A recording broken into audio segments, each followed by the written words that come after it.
Hello friends, this is Jyoti Verma. Today I am going to start with important questions for exam of environmental education. Environmental education का जैसे कि आपका next exam है और इसके हम प्रीवियस ईयर क्वेश्चंस देख चुके हैं कि किस तरीके के क्वेश्चंस आते हैं। और आज की वीडियो में हम देखेंगे कि इम्पॉर्टेंट क्वेश्चंस हमारे किस किस तरीके के बनते हैं, हमारे क्वेश्चन पेपर में किस किस तरीके के क्वेश्चंस आ सकते हैं। तो इसके अंदर जो हमारा सिलेबस है एनवायरमेंटल एजुकेशन का वो बहुत ही ज़्यादा लॉन्ग सिलेबस है और इसके अंदर हमारे पास लॉट्स ऑफ टॉपिक्स हैं। तो आपको क्या करना है, पहले तो सारे टॉपिक्स के बारे में आपको थोड़ी थोड़ी नॉलेज होनी चाहिए। मतलब हर यूनिट से आपने 3-4 टॉपिक्स मिनिमम पढ़े हों, क्योंकि हर टॉपिक से आपके पास क्वेश्चंस आते हैं और जितने भी क्वेश्चंस आप एग्जाम में अटैम्प्ट कर रहे हैं, अगर उनमें से आपको कुछ क्वेश्चंस की नॉलेज है तो आपका एग्ज़ाम जो है वो बहुत अच्छे से अटैम्प्ट होगा। सो देखते हैं कि किस तरीके के क्वेश्चंस हमारे बनते हैं जो इम्पॉर्टेंट हैं एग्जाम्स के लिए।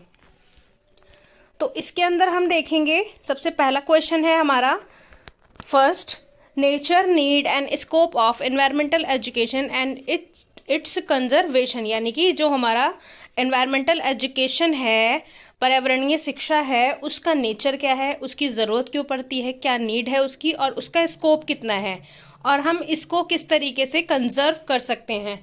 तो ये चीज़ें हमें पता होनी चाहिए, क्योंकि हमारा जो सब्जेक्ट है वही एनवायरमेंटल एजुकेशन है। तो हमें उसके बारे में इतनी नॉलेज होनी चाहिए कि उसकी नीड हमें क्यों पड़ती है, हम किस लिए बच्चों को ये सब्जेक्ट हर कोर्स में हर क्लास में पढ़ा रहे हैं और किस तरीके से क्या इसका स्कोप है और कहाँ हमें किस तरीके से ज़रूरत पड़ती है इसको कंजर्व करने की। सेकेंड क्वेश्चन है हमारा, सेकेंड टॉपिक है इसमें रोल ऑफ इंडिविजुअल। यानी कि एक व्यक्ति का क्या रोल होता है, एक इंडिविजुअल का क्या रोल होता है कंजर्व करने के लिए किसको, नेचर रिसोर्सेज, जो हमारे नेचुरल रिसोर्सेज हैं उसको एक इंडिविजुअल किस तरीके से कंजर्व कर सकता है, उसको बचा सकता है, उसका बचाव कर सकता है। जैसे कि हमारे पास एग्जांपल्स में हमारे पास क्या आ सकते हैं, वाटर, एनर्जी और फूड, कि एक जो इंडिविजुअल है उसका क्या रोल है कंजर्व करने के लिए हमारे नेचुरल रिसोर्सेज को, जो भी हमारे नेचुरल रिसोर्स हैं जैसे कि वाटर, एनर्जी और फूड। थर्ड क्वेश्चन है हमारा इसके अंदर, environmental legislation awareness and issues involve in enforcement. यानी कि हमारे जो एनवायरमेंटल लेजिस्लेशन है उसमें हमें क्या लिखना है, उसकी अवेयरनेस लिखनी है कि हम किस तरीके से अवेयर कर सकते हैं लोगों को और क्या क्या इश्यूज इन्वॉल्व होते हैं इन्फोर्समेंट में। फोर्थ क्वेश्चन है हमारा, फोर्थ टॉपिक है हमारा इसके अंदर, सस्टेनेबल लैंड यूज मैनेजमेंट। यानी कि सस्टेनेबल का क्या मतलब होता है, सस्टेनेबल का होना मतलब होता है सतत, हम एक तरीके से उसका बचाव भी कर रहे हैं और उसको यूज भी कर रहे हैं। इस तरीके से यूज नहीं कर रहे कि आगे के लिए वो यूजफुल हो ही ना, तो उसको सस्टेन करके हमें किसी भी चीज़ को यूज़ करना होता है। और ये चीज़ें एनवायरमेंटल एजुकेशन में या हमारे एनवायरनमेंट के लिए बहुत ज़्यादा ही इम्पॉर्टेंट है कि हमें सस्टेनेबल डेवलपमेंट को हमेशा ऊपर रखना है। तो इसका टॉपिक क्या है हमारा, sustainable land use management. Fifth हमारा टॉपिक है इसके अंदर, कम्युनिटी पार्टिसिपेशन। यानी कि कम्युनिटी का क्या पार्टिसिपेशन है in natural resources management, water, forest etcetera. यानी कि एक कम्युनिटी, एक समुदाय किस तरीके से पार्टिसिपेट करता है, किस तरीके से भाग लेता है एक नेचुरल रिसोर्स मैनेजमेंट के अंदर, और जिसके अंदर हमारे एग्जांपल्स क्या क्या हैं, water, forest etcetera. Six topic है हमारा इसके अंदर, role of media and eco tourism in creating environmental awareness. यानी कि किस तरीके से रोल है हमारा मीडिया का क्या रोल है हमारा जो एनवायरनमेंट है उसमें अवेयरनेस फैलाने के लिए, किस तरीके से वो एक क्रिएटिंग एनवायरमेंटल अवेयरनेस फैलाता है, किस तरीके से क्रिएट करता है एक अवेयरनेस को, और क्या इसका रोल होता है, किस तरीके से हम मीडिया के थ्रू इको टूरिज्म को क्रिएट कर सकते हैं और एनवायरमेंटल अवेयरनेस फैला सकते हैं।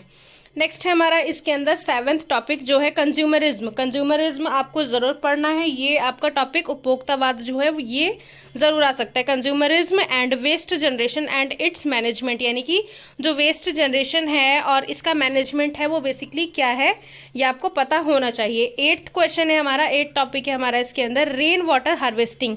रेन वाटर हार्वेस्टिंग जैसे कि आप छोटी क्लासेस में बहुत छोटे लेवल पर एक पैराग्राफ में या एक पेज में या एक चैप्टर में पढ़कर आए हैं, लेकिन आपको और बड़े लेवल पर लिखना है ये सारी चीज़ें। तो रेन वाटर हार्वेस्टिंग क्या है और वाटर रिसोर्स मैनेजमेंट क्या है, ये आपको पता होना चाहिए। आप इन चीज़ों को इससे मिलते जुलते क्वेश्चन में भी ऐड कर सकते हैं, तो ये चीज़ें आपको पता होनी चाहिए। नाइन्थ हमारा टॉपिक है, नाइन्थ टॉपिक है हमारा एनवायरमेंटल कंजर्वेशन, एनवायरमेंटल कंजर्वेशन का मतलब होता है कि आप पर्यावरणीय तरीके से किस तरीके से बचाव कर रहे हैं, कंजर्व कर रहे हैं किसी भी चीज़ को। Environmental conservation in globalised world in the context of global problems. जो भी हमारा एनवायरमेंटल कंजर्वेशन है वो globalised world in the context of global problems, यानी कि जो हमारे वैश्विक लेवल पर जो भी हमारी परेशानियां हैं उसके अंदर बेसिकली हम किस तरीके से उसको कंजर्व कर रहे हैं, किस तरीके से हमारा वर्ल्ड जो है वो ग्लोबलाइज्ड है। और सारी प्रॉब्लम्स, ऐसा नहीं है कि किसी और कंट्री की प्रॉब्लम है तो वो हमारी प्रॉब्लम नहीं है, तो सारी चीज़ें क्या है, ग्लोबलाइज्ड है, ग्लोबलाइजेशन है। हमारा जो पूरा वर्ल्ड है वो ग्लोबलाइज्ड वर्ल्ड है। तो हम किस तरीके से, किस कॉन्टेक्स्ट में ग्लोबल प्रॉब्लम्स को फेस करते हैं और उसके लिए हम अपने एनवायरनमेंट को कंजर्व करते हैं। 10th टॉपिक है हमारा इसके अंदर, impact of industry, meaning, transport on environment. मतलब इंडस्ट्रीज का, मीनिंग का और ट्रांसपोर्ट्स का क्या फ़र्क पड़ रहा है, क्या इम्पैक्ट पड़ रहा है हमारे एनवायरनमेंट पर।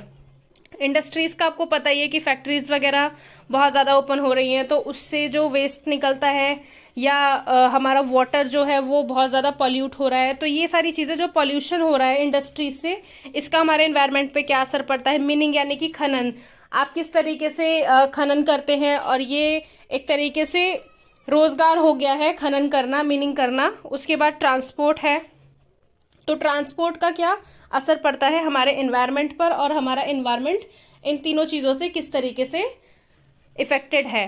तो आपको ये क्वेश्चंस बहुत अच्छे से पढ़ने हैं, बहुत अच्छे से इन क्वेश्चंस को तैयार करना है। इनमें से आपको 3 क्वेश्चंस ज़रूर मिल जाएंगे आपके एग्जाम में। जो भी आपको 3 क्वेश्चंस अटैम्प्ट करने हैं उसमें इनमें से कोई 3 क्वेश्चंस आपके ज़रूर आ जाएंगे। और अगर आप नहीं भी आते हैं तो मैंने आपको जैसा कि बताया कि आपको अपना पूरा सिलेबस बहुत अच्छे से रीड करना है। थोड़ा थोड़ा आपको हर टॉपिक के बारे में नॉलेज होनी चाहिए, क्योंकि आपका जो क्वेश्चन है वो लॉन्ग क्वेश्चन भरेगा, तो लॉन्ग क्वेश्चन में आपको पता ही है कि ज़्यादा पेजेस भरने होते हैं। तो आपको सारे टॉपिक्स कैसे करने हैं, सारे टॉपिक्स आपको सब पॉइंट्स बनाकर बहुत अच्छे से करने हैं। सब पॉइंट्स आपको कैसे बनाने हैं मैंने आपको हर वीडियो में समझाया है कि एक टॉपिक आपको लिखना है, सब पॉइंट लिखना है, उसके बाद उसकी